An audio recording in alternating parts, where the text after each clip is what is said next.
And she goes on to Judge Carol Weimer, and she told him, Your Honor, Mustafa was arguing with his girlfriend inside the vehicle, before the vehicle, about an ex-boyfriend.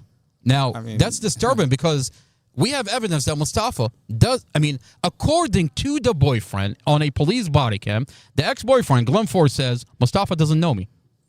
Now, I find it interesting that when investigator Robert Drum talked to Mustafa doesn't know Glenn Ford, doesn't know the ex-boyfriend.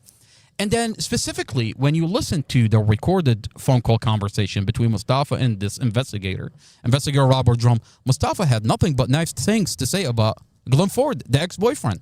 Yep.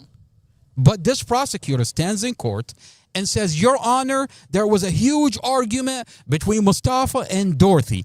And specifically, she leaves Pharaoh, the 10-year-old child, out, and she doesn't want to talk about Pharaoh. Now, I have the forensic video evidence, and you don't have to take my word for it in this conversation. I'm going to show you the forensic interview, and the child is going to tell you the content of the argument.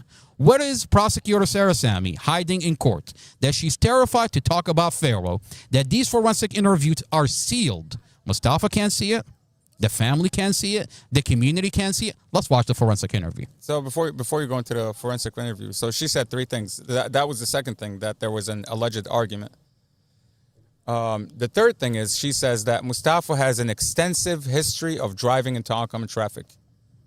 That's not true. We're looking at the discovery file where there is an FBI report of his driving history. When you think the FBI did a search on his background, okay, and you see no moving violation,